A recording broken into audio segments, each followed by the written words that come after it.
nor shut your hand from your poor brother.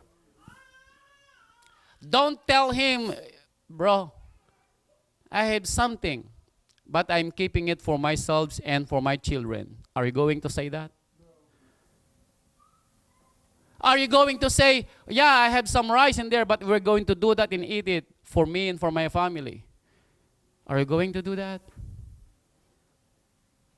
No. One time, I preached in the Philippines. And it is a feast. And in that feast, we slaughter a cow. And almost everybody is present in the sanctuary. And then I say, the Spirit told me to say it. Are you here because we slaughter a cow? I wish you will be here every Shabbat. The next Shabbat, half of it is empty. And I said to myself, wow. Are we only love our Father because what? He is keeping and taking care of us and at our family? Do you not know that the fruits that you have might be given to you so that you can share it to somebody? Imagine the word, did you consider my son Yared? Did you consider my daughter Elaine? Because time will come, somebody will knock on our door. And that's how much we are going to prove if we love them or not. In verse 8, he said, for you shall certainly open your hand to him, and certainly lend him enough. You see the word enough there? Enough for his need. And need stuff there? Say it again, my sister. Whatever he needs. You know, sometimes when we're about to open our purse, we will going to have our 2 or 3, minute of thinking. Am I going to give him this one, or am I going to share this one? What if something happens to me? Baby, what if? This is your test of your faith. What will you do? Did you know that it is an opportunity every minute of the day to help a brother in need? Because if that brother comes to you and you show him a way even though he knows that you can help, do you think he will come back to you again the next time he is going to need something? No, baby. He will not. In Isaiah chapter 58, verse 10. Yeshayahu 58 verse 10. You know, if there's one thing that my son told me every time I preach, I said, Pops, for once, finish your verses. I said, okay, I will try. Because most of the time, honestly, I wasn't able to finish it. Because the self kicks in me sometimes. Why? Because every time I look at you, I look as if you have a long wind, Pastor Dante. Yeah, probably. But again, blame the man in there sitting. If you extend your being to whom? To the hungry, and satisfy the afflicted being, what will happen? Then your light shall dawn in the darkness, and your darkness be as noon. Now imagine that thing. That whatever comes into your life, you will not even feel a dent. Why? Because you are into his heads. Whatever Satan is going to throw at you, you are going to laugh out loud. Because what? Whatever you do, Satan, I'm in my Father's heads. Because you do the will of our Father. Can you imagine to walk up straight, bump up, Chest up. Is that a good word? Chest up. There you go. As if you are a 7-footer, even though you are 5'3", 5'4". Sometimes I want to feel like Pastor Isaac walking. Just like,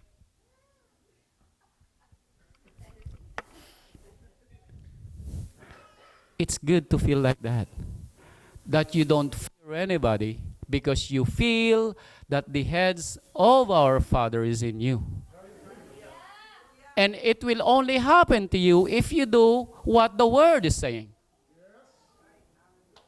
In verse 11, then Almighty Yah, take a look at this, would guide you one day.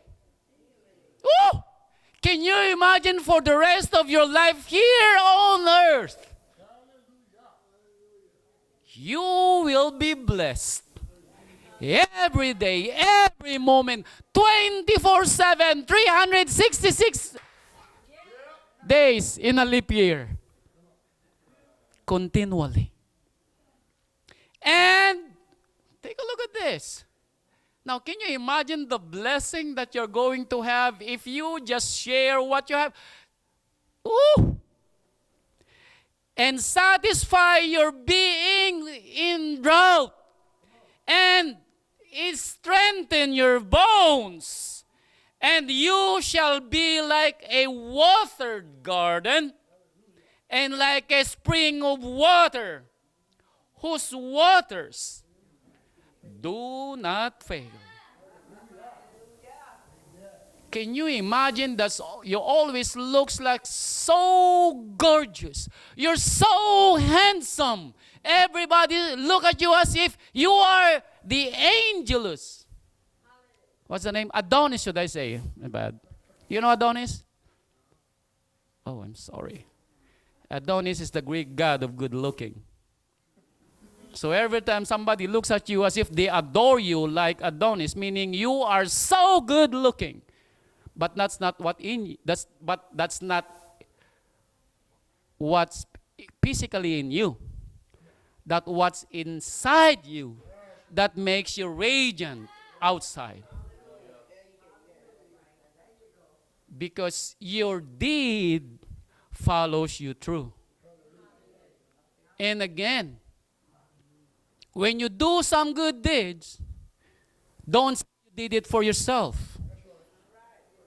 Don't give that lips and tell yourself, self, you did good. Before, when my students tell me, Mr. Dante, you look so sharp. I said, what do you mean I look sharp? You look so good, Mr. Dante. Way back then I say, oh, thank you. But I stopped saying that. Now I say praise Yah. Because I learned one way or the other because of that man. When you keep on listening, you're going to pick up something. If you open your minds, especially if you are in the house of prayer. That's why he says, when you are in the house of Father Yah, open your ears and close your mouth. Even though you want to talk, you see, that man can talk. Brother West can talk. Minister Jensen can talk. But when I talk, do you hear them talking? They close their mouth. Because they know it's time for them to listen. In 2 Corinthians chapter 9, verse 6, I almost done, I think. You see, I am mimicking my father. Well, you cannot blame me. 2 Corinthians chapter 9, verse 6. We are done with the so-called Old Testament. Now let's go to the so-called New Testament. 2 Corinthians chapter 9, verse 6. And this, he who sows sparingly shall also reap sparingly. And he who sows on blessings shall also reap on blessings. You know, if you just give me your change, even though you can afford to give me 20, well, at least you gave something. But at the end of the day, if you sow sparingly, the word says you will reap sparingly. If you've been a farmer before, and if you count every seed you put on that soil, baby, you're going to reap a little. But if you just put that seed, never think at all if it's going to grow or not. You just plant them. It's up to him, you know. I don't know. I learned it from Pastor Isaac, so blame him. Now, every time I do, even if I'm going to plant vegetables in my garden, I even say a prayer.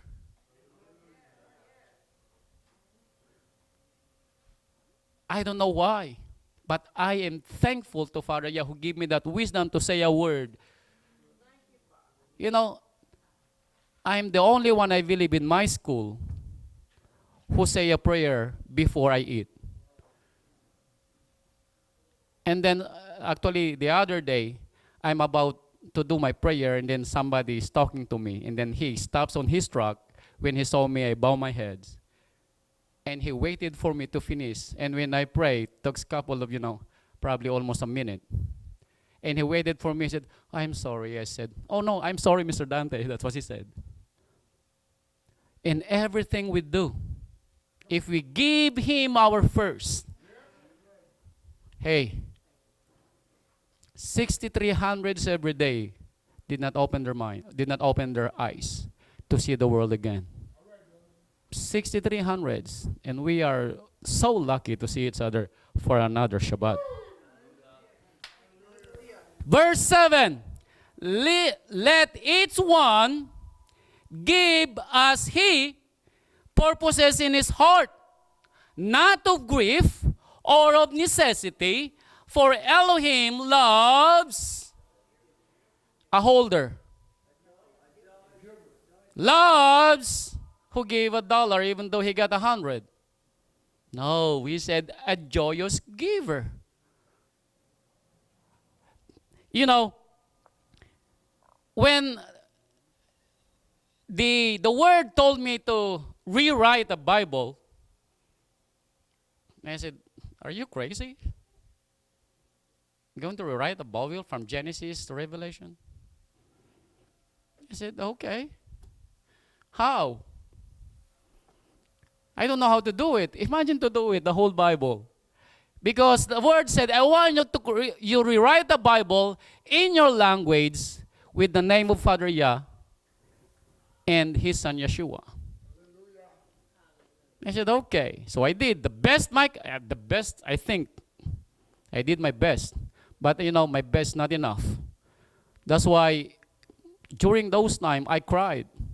Because I am tired of doing it and I cannot do it. And every time I cried, then I said, Father, I'm done. I cannot do it. I'm tired. Remember, I'm teaching at the same time I'm doing it. But every time I hit a wall, another thinking